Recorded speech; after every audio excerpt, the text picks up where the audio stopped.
La noche del 1 de octubre de 1954, en La Roulerie, Francia, dos comerciantes vivieron una experiencia que jamás lograron explicar.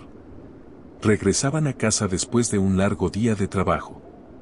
Procedentes de Royan, los señores Estier y Felipeau conducían por una carretera rural que serpenteaba entre bosques frondosos, cuando algo completamente fuera de lugar interrumpió la calma del trayecto. Eran cerca de las 22 horas. El aire fresco del otoño recorría los campos silenciosos.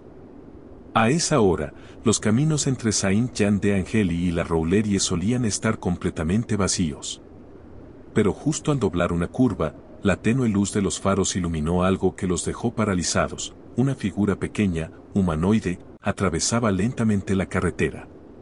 No era un niño. Tampoco parecía un animal. Aquella figura caminaba erguida, de forma casi mecánica. De contextura menuda, no debía medir más de 1 metro de altura. Su cabeza, demasiado grande en proporción al cuerpo, parecía cubierta por un casco o una especie de capucha redondeada. Su andar era extraño, deliberado, como si no tuviera prisa por esconderse, pero tampoco interés alguno en ser visto. Estier frenó el automóvil de inmediato, haciendo chirriar los neumáticos contra el asfalto húmedo. Ambos hombres se miraron, atónitos. No habían bebido. No estaban cansados. Lo que estaban viendo era real. El pequeño ser no volteó a mirarlos. Siguió su marcha hasta llegar al borde del bosque. Y allí, sin más, se desvaneció entre la vegetación. Sin correr, sin esconderse, simplemente se perdió en la oscuridad de los árboles. Los comerciantes descendieron del vehículo. El silencio del bosque era tan denso que parecía absorber incluso el sonido de su respiración. No se escuchaban pájaros. No había grillos. Ni siquiera el viento. Solo una bruma espesa comenzaba a formarse entre los troncos. Estier gritó. Nadie respondió. Pero algo llamó su atención. La vegetación al costado del camino, justo por donde el ser había pasado, parecía pisada, comprimida por una fuerza inusual para un ser tan pequeño. Las ramas estaban partidas y el ambiente tenía un olor metálico, imposible de describir con exactitud. Ambos hombres, temblando, decidieron no seguir el rastro. Y aquí es donde comienza el verdadero misterio. ¿Quién o qué era aquella criatura? ¿Y por qué cruzaba la carretera rural a esa hora, en silencio absoluto, desapareciendo como si conociera perfectamente el terreno? Los comerciantes volvieron a subir al coche, pero ya nada era igual. El ambiente dentro del vehículo se volvió espeso, cargado de una tensión casi eléctrica. Ni Estier ni Felipeau sabían qué decir. Se limitaron a observar, cada uno desde su ventana, como si esperaran que esa figura volviera a aparecer de entre los árboles. A los pocos metros, notaron algo aún más extraño. Una luz azulada, casi imperceptible, parecía filtrarse desde el bosque. No era un reflejo de luna ni las luces de alguna granja cercana. Era una luminosidad irregular, pulsante, que danzaba entre las ramas como si respirara. El señor Felipeau, aún con el motor encendido, bajó la ventanilla. El aire era más frío de lo normal. Y entonces, un sonido agudo, como un zumbido sordo pero persistente, comenzó a colarse en el silencio de la noche. No venía del motor. No venía del bosque. Parecía envolvente. Como si estuviera en todas partes al mismo tiempo. Fue entonces cuando el miedo se volvió físico. El corazón de Estier latía con fuerza desmedida. Sudaba, aunque la temperatura había bajado considerablemente. Felipeau intentó arrancar el coche y el motor tosió. Se negó a encender. Un segundo intento. Nada. La luz azul aumentó de intensidad. El zumbido también. En ese momento, ambos comerciantes comenzaron a sentir una especie de presión en los oídos. Como si se sumergieran bajo el agua. Y entonces, el zumbido cesó. El coche arrancó solo. El motor rugió sin que nadie girara la llave. Las luces delanteras se encendieron a máxima potencia, iluminando el bosque durante una fracción de segundo. Y allí, justo en la entrada entre los árboles, la silueta del pequeño ser volvió a aparecer. Pero no estaba solo. A su lado, otra figura más alta, delgada y completamente inmóvil, los observaba. Parecía cubierta por una especie de traje ajustado que brillaba con un reflejo verdoso. Sus ojos, si es que eran ojos, no tenían pupilas ni expresión. Pero ambos hombres sintieron claramente que estaban siendo analizados. Y entonces, la luz azul creció hasta cegar la carretera. En un instante, todo se apagó. Oscuridad total. El motor volvió a apagarse. Las luces se extinguieron. El aire parecía haberse congelado. Los dos comerciantes no dijeron palabra. Estaban paralizados, sin comprender si lo vivido era real, un delirio, o algo peor. Fue Felippeu quien logró moverse primero. Tomó el volante, giró la llave nuevamente. Esta vez, el coche respondió como si nada hubiese pasado. Pero al mirar por el retrovisor, no había ni rastro de las figuras. Durante el resto del trayecto, los señores Estier y Felippeu no intercambiaron una sola palabra. El silencio era más elocuente que cualquier intento de explicación. Aquel tramo final del camino, que normalmente recorrían en menos de 15 minutos, les pareció eterno. Ya en casa, sin apenas despedirse, se separaron. Cada uno intentó racionalizar lo ocurrido, pero el sueño les fue esquivo. Estier confesó más tarde que durante toda la noche escuchó un zumbido persistente en sus oídos, como si algo dentro de él vibrara con frecuencia distinta al mundo exterior. Felippeu, por su parte, despertó empapado en sudor y con la sensación de haber sido observado desde fuera de la ventana. A pesar de vivir en una casa de campo con pocas luces en kilómetros a la redonda, juró ver destellos azulados filtrándose entre los árboles al amanecer. Ambos decidieron no hablar del asunto, hasta que unos días después, el periódico local publicó un titular inquietante. Misteriosa criatura avistada en Saint-Jean-de-Angély. No eran los únicos.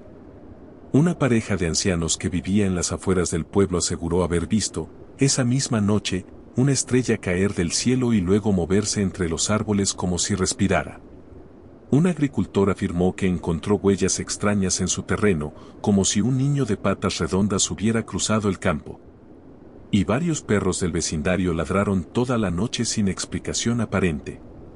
Estier y Felippeu no pudieron callar más. Se acercaron al ayuntamiento y contaron su versión. El relato causó revuelo. Algunos vecinos los tomaron por locos. Otros, en cambio, empezaron a recordar sucesos similares, extrañas presencias que nunca habían contado por miedo al ridículo. Un ufólogo de la región, enterado del caso, viajó a entrevistarlos. Su conclusión fue clara, el relato coincidía en muchos detalles con otros encuentros cercanos del tercer tipo documentados en Francia durante el llamado FLAP de 1954. Seres pequeños, luminosidades azules, zumbidos que afectan dispositivos eléctricos, apariciones cerca de carreteras rurales, el patrón estaba ahí. Y lo más inquietante, en varios de esos casos, los testigos también reportaban la presencia de un segundo ser más alto, más inmóvil, como una figura supervisora. Aquella presencia que ambos comerciantes vieron junto al hombrecillo. Fue entonces cuando una idea perturbadora comenzó a tomar forma. ¿Estaban esas entidades llevando a cabo algún tipo de vigilancia? ¿O quizás, algo aún más inquietante? ¿Y si el cruce de carretera fue intencional? ¿Una forma de presentarse? ¿Un experimento? ¿Una advertencia? Pero lo más extraño estaba por ocurrir. Porque 2 semanas después, en otro pueblo cercano, se repetiría una escena casi idéntica, pero con un desenlace muy diferente. 14 días después del encuentro en la Roulerie, el 15 de octubre de 1954, en una carretera secundaria no muy lejos de Saint-Jean-de-Angély, un joven mecánico llamado Roland Penier conducía su motocicleta de regreso a casa cuando, según declaró, se topó con un ser pequeño que cruzaba la vía. La descripción era inquietantemente similar. Roland, Al igual que Estier y Felippeau, habló de una criatura de estatura baja, con movimientos lentos y una cabeza desproporcionada. Pero en su caso, no hubo oportunidad de observarlo con detenimiento. Cuando el mecánico bajó de su moto para investigar, se encontró rodeado por una neblina espesa que no estaba allí segundos antes. Intentó regresar al vehículo y no pudo moverse. Su cuerpo entero estaba rígido, como si una fuerza invisible lo hubiese congelado en el lugar. Fue entonces cuando, según afirmó, escuchó una voz. No hablaba en francés. No hablaba en ningún idioma humano. Eran sílabas suaves, hipnóticas, que no parecían provenir de una garganta, sino directamente dentro de su mente. Y en ese instante, perdió el conocimiento. Despertó a la mañana siguiente, tirado al borde del camino, con la moto aún encendida y el tanque lleno, aunque recordaba haber estado por quedarse sin gasolina. Su reloj de muñeca marcaba la hora exacta de su desaparición, 22:13. Las agujas no se habían movido. El tiempo, de alguna forma, se había detenido para él, o algo se lo había llevado fuera del tiempo. Cuando fue interrogado por la policía local, Roland Bennier insistió en que había sido víctima de una abducción. Pero en esa época, el término era casi desconocido. Lo tildaron de mentiroso, incluso de desequilibrado. Pero entonces el ufólogo que había documentado el caso de Estier y Felippeau hizo una conexión crucial. Ambos sucesos habían ocurrido en el mismo sector rural.